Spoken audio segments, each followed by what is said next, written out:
प्रदूषणावरून त्यांनी सरकारवरती जोरदार निशाणा साधलेला आहे। लाव रे तो व्हिडिओ म्हणत त्यांनी गंगेची दुरवस्था दाखवली आहे। घाटावरती प्रेत जाळून गंगेत टाकतात, हा कोणता धर्म आहे असा प्रश्नही त्यांनी विचारलाय।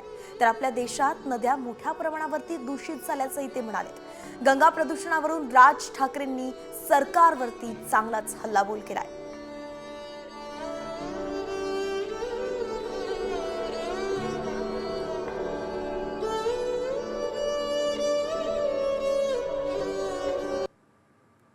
गंगा साफ करावी असं पहिलं बोलणारी जे कोणी व्यक्ती मला आठवते मला राजकारणातली, ती म्हणजे स्वर्गीय राजीव गांधी। राजीव गांधी ज्यावेळेला पंतप्रधान झाले त्यावेळेला त्यांनी गंगा साफ करण्याचं काम सुरू केलं।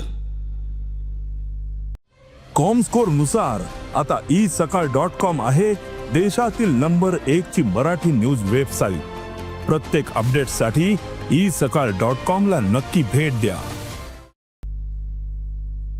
तेव्हापासून अजून गंगा साफ करतायत। त्याच्यानंतर आता 2014ला नरेंद्र मोदीजी पंतप्रधान झाले, त्यांनी तेच सांगितलं गंगा साफ करणार। म्हणजे आमच्या नैसर्गिक आपल्या देशाच्या गोष्टींवरती जर समजा अशा प्रकारचा धर्म आडवा येत असेल, काय करायचं त्याचं? हेच सगळे विधी हटपण्यासाठी म्हणून त्याच इथे वेगळ्या एका घाटावरती एखादी जागा करता येत नाही का?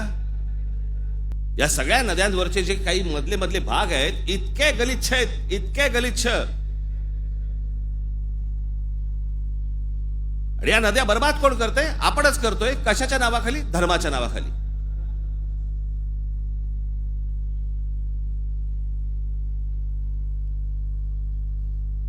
प्रत्येकाला आपापला धर्म प्यारा असतो, प्रत्येकाने आपापल्या धर्मामध्ये सुधारणा केल्या पाहिजेत।